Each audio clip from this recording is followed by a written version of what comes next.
박수 해야지. 자, 반갑습니다. 구세 명랑 애정사회 세 번째 시간입니다. 독서 어떻게 할 것인가. 우리가 원래 이제 모임 시작이 독서 토론회로 했기 때문에, 근데 알고 좀 읽어야 되는데, 지금 한 4월 달부터 우리가 한 8개월 동안 해왔는데, 정말 제대로 알고 한번 독서 토론을 해보자 라는 의미에서 이 시간 준비했습니다. 자, 독서를 알기 전에 한국인들이 1년에 독서를 읽는 게 9.7권이라고 합니다. 그 채 한 달에 한 권을 못 읽어요. 왜 그럴까 고민을 해봤어요. 머리 쥐어싸고 있죠. 성인과 학생은 안 하는데, 성인 뭐 일이 바빠서 책 읽는 게 싫고 습관이 들지 않아서 다른 여가 활동 즐기기에 바빠서 독서의 필요성 느끼지 못해서 비슷한데, 결국 세 가지로 한번 나눠보면 어떻게 될까. 그래서 생각해봤더니 바쁜 업무 때문에 시간이 없어서. 정말 시간이 없을까? 요거에 대한 해답을 금방 알려드릴게요. 두 번째, 필요성에 대한 확신이 들지 않아서. 내가 독서를 하면 뭐 좋아질까? 요것도 오늘 다뤄볼 겁니다. 세 번째, 뭐 어떻게 읽는 게 좋은 건지, 어떻게 읽어야 하는 건지를 잘 모르겠다. 방법론적인 거죠. 그거까지 해서 오늘 세 가지 여러분들 한번 속 시원하게 풀어드리고 넘어가도록 하겠습니다. 자, 그러면 이 첫 번째 얘기가 바쁜 업무 시간 때문에 바빠서 못하겠다. 정말 그런가? 제가 한번 그 회사에서는 얘기를 드렸는데, 첫 번째 방법이 부류고사. 부류고사. 하루 시간이 24시간이죠. 24시간을 어떻게 활용하느냐에 따라서 독서 시간이 어마어마하게 늘어날 수가 있어요. 자, 그래서 이 4시간을 만들기 위해 나머지 시간을 활용하는 겁니다. 9시간은 일을 합니다. 우리 뭐 어차피 뭐 사장님을 하건 회사를 다니건 업무 시간이 있을 수밖에 없어요. 그거는 뭐 알차게 써야죠. 이걸 쪼개가서 하면 어떻게 될까요? 일을 읽는 거죠. 그죠? 독서는 찾았지만 일을 읽을 수는 없죠. 자, 그래서 그리고 6시간은 자야죠. 도끼도 계속 때리면 도끼 날이 날아가잖아요. 갈기도 하고 해야 되는. 숙면을 취해야 그 다음날에 에너지가 있는 거죠. 그래서 6시간은 무조건 자셔라. 12시에 자서 6시에 일어나는 거야. 11시에 자면 5시에 일어나고, 그죠? 아침을 즐기려면 5시에 일어나면 되는 거예요. 자, 5은 뭐죠? 노는 시간입니다. 우리가 흔히 말하는 매슬로우 욕구 5단계 최저 단계죠. 먹고 싸고 하는 거. 자는 건 이미 있었으니까. 그죠? 그래서 식사 시간, 뭐 화장실 가는 시간, 커피 마시는, 담배 피우시는 담배도 펴야죠. 뭐 안 필 수는 없으니까. 그죠? 그거를 뺀 나머지 4시간을 80% 정도 독서로 활용하는 거죠. 그 여가 시간. 그래서 이 4시간을 만들기 위해 나머지 시간을 관리를 잘 하셔라는 의미에서 부류고사 전법을 한번 설명드렸고요. 그 다음에 그 책을 읽는 방법 중에 짬짬이 시간을 활용하는 방법 중에 뭐가 있냐면, 곳곳에 책을 배치하는 거예요. 곳곳에. 저는 화장실 같은데, 그 다음에 뭐 식탁 옆에도, 물론 밥 먹으면서 책을 읽으면 배우자님이 굉장히 화를 내실 수 있습니다. 주의하시고 곳곳에 배치는데, 화장실 같은 경우는 잡지라든가 달락달락 끊어서 읽을 수 있으면 하는 거죠. 왜? 오래 앉아있으면 또 이 머리는 풍성해지나 배까지 풍성해지면 안 되잖아요. 잔량이 남아있으면 생활에 지장이 있으니 짧게 끊어서 읽을 수 있는 거. 잡지 같은 거 괜찮고 유머집 이런 거 괜찮습니다.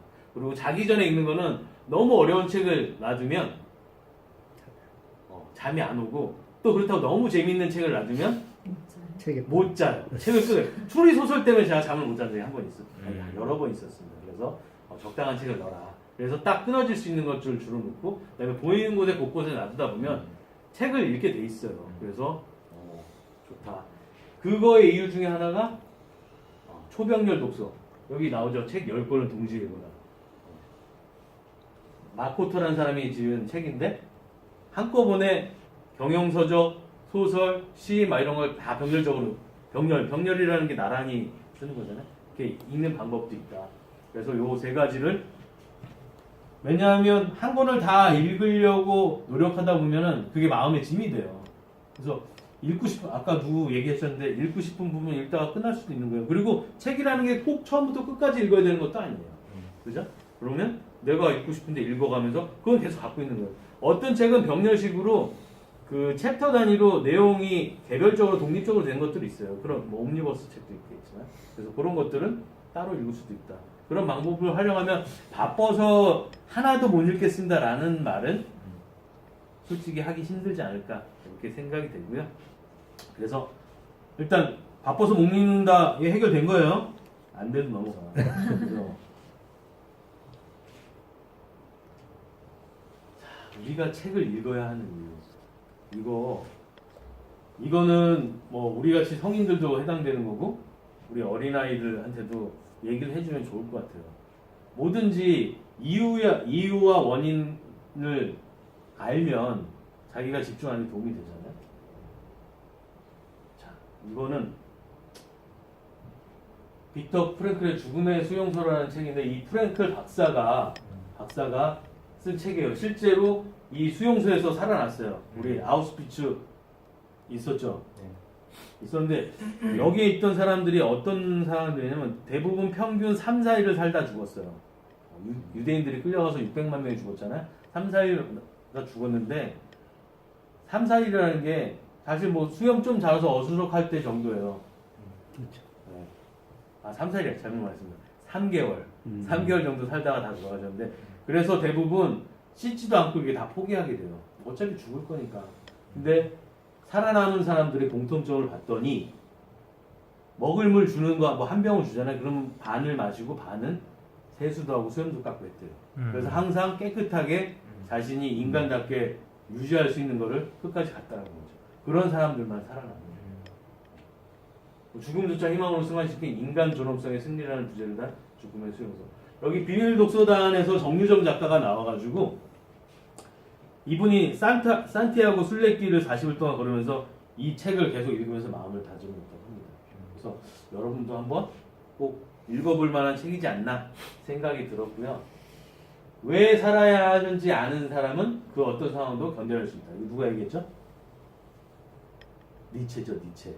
니체가 허무주의가 아니에요. 이거 보세요. 그래서 의미를 찾으려고 노력해야 된다. 인간은. 그 의미가 어디서 나오냐? 과거에 성인들이 얘기했던 책들과 미래를 얘기하는 책들에 다 들어있다는 거예요. 그거를 가져가면서 사는 사람들은 삶의 의미를 절대 포기하지 않는다. 여기 나오잖아요. 빅터 프랭클 박사는 자신이 살아남을 수 있었던 것은 강인한 정신력이나 체력 때문이 아니라 주어진 환경에서 자신의 태도를 결정하고 자기 자신의 길을 선택할 수 있는 자유를 빼앗기지 않기 때문이라고 고백했다. 빼앗기지 않으려고 노력했기 때문에 버틴 거라는 거죠. 그래서 이 극한 상황에서도 살아남을 수 있는 그런 인간 본연의 동물과 다른 인간 본연의 본질을 지키려면 책을 많이 읽어라. 그런 얘기를 하고 싶은 거예요. 다음 거는 영화 한 편 볼게요. 한 편은 아니고 제가 편집한 내용인데 영화 디태치먼트라는 영화입니다.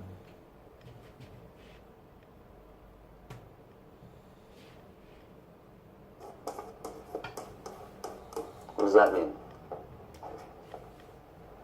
To take something in. Okay, excellent. To absorb.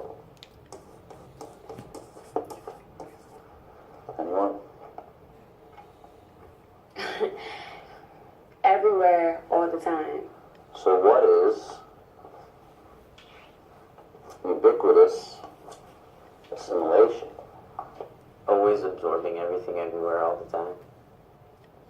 All done, George. How are you to imagine anything if the images are always provided for you? Who here read 1984 last year? Good.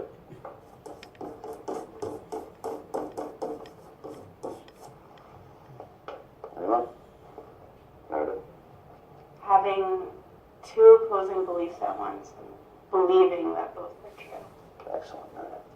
Why do you always suck his dick, you fucking kiss ass? To deliberately believe in lies while knowing they're false. Examples of this in everyday life. Oh, I need to be pretty to be happy. I need surgery to be pretty. I need to be thin famous, fashionable. Our young men today are being told that women are whores, bitches, things to be screwed, beaten, shit on, shamed. This is a marketing holocaust. 24 hours a day, for the rest of our lives, the powers that be are hard at work, dumbing us to death. So, to defend ourselves and fight against assimilating this dullness into our thought processes, we must learn to read, to stimulate our own imaginations, to cultivate our own consciousness, our own belief systems. We all need these skills to defend, to preserve. 네. 디태치먼트라는 영화인데 작년에 나왔어요. 작년에 나왔는데 저는 참 감명 깊게 봤는데 이거는 뭐 우리가 흔히들 얘기하는 페임이나 이런 영화처럼 어떤 교사가 어느 학교에 가서 뭐 아이들 동화시킨다 이런 내용이 아니라 이 교사도 우리 학생들 못지않게 굉장한 고민과 고뇌가 있어요. 그거를 진짜 그 내면 세계를 적나라하게 보여준 영화인데 저는 그 안에서 우리가 왜 책을 읽어야 되는지 의미를 좀 따낸 거고요. 이 영화 한번 꼭 보시길 바랍니다. 굉장히 재밌었고요. 디태치먼트라는 게 거리를 둠, 뭐 무심한 뭐 이런 뜻이잖아요. 그거 자체가 중요한 이유가 정신의학적으로 마음의 자유를 얻기 위해서는 뭔가를 집중하던 걸 가끔은 좀 내려놔야 돼요. 그래서 제가 한번 얘기했던 게 뭐냐면 하루에 2가지를 꼭 해라. 한 번은 독서에 한번 집중해보는 거고 한 번은 창가를 보면서 뭐 일명 명 때리기. 멍하니 한 1분 내지 10분을 그냥 한번 있어보세요.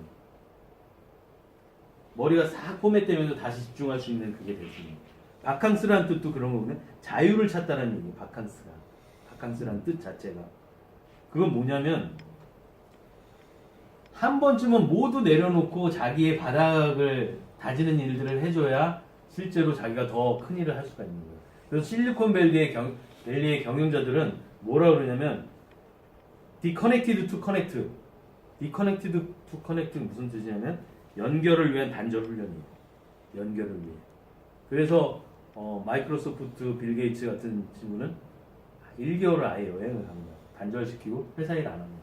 책을 자기가 읽고 싶은 걸 몇십 권 갖고 와서 읽으면서 자기만의 온전한 자기만의 시간과 미래를 위한 구상을 시간을 가져요. 그게 그냥 단절이 아니라 그래서 연결을 위한 단절이에요. 그래서 독서가 필요한 거예요. 이런 의미를 담아야 되는 거고 마지막으로는 운명을 바꿀 수 있는 운명 같잖아 딱 그죠? 운명을 바꿀 수 있는 유일한 것이 독서라는 얘기를 하고 싶습니다. 그 중에 어떻게 해야 되냐? 다양하고 넓고 깊게 읽어라. 다양하고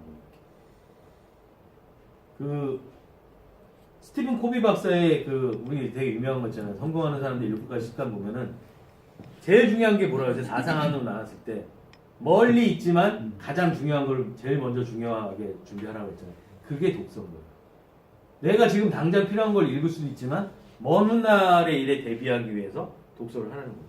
그 독서를 자기가 지금 전문 지식을 위해서 함양하는 것뿐만이 아니라 일부는 인문 고전학이나 이런 걸 통해 가지고 넓게도 갖고 해야 된다는 거죠. 창의력은 단순하게 전문 지식만 함양했다고 나오는 게 아니에요. 인간 본연의 본성의 그거를 연구한 사람만이 나온다는 거죠. 두 번째, 제가 항상 얘기하죠. 질문을 던지는 사람. 0페이지를 활용하라고 그랬어요. 0페이지에 이 책에서 내가 얻고자 하는 것, 과연 저자가 얘기한 게 맞을까? 이런 건 어떨까? 어디에다 적용할까? 이런 질문을 많이 던지면서 얘기하는 거예요.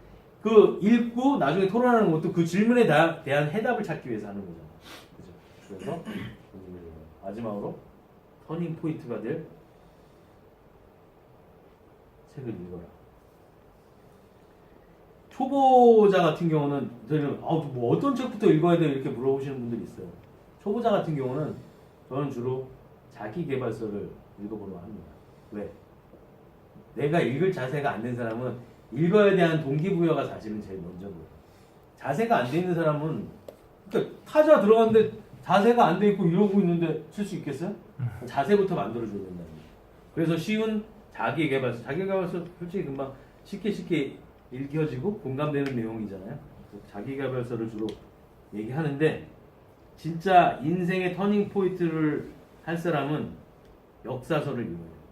뭐 저랑 반대로 생각하는 사람인데 어린이 같은 경우는 그래서 위인전 읽는 거예요. 위인전을 따라하라고 읽는 게 아니에요. 그래서 읽는 법을 가르쳐 줘야 돼요. 왜 이 사람이 이런 시점에서 이런 생각을 갖고 이런 각성을 했을까를 같이 질문하면서 보라는 거죠. 그래서 인생의 터닝 포인트가 될 책들을 읽어라 라고 해서 우리가 책을 읽어야 하는 이유 좀 설명됐습니까? 네. 그죠? 읽고 싶죠? 네. 억지 같아요. 자,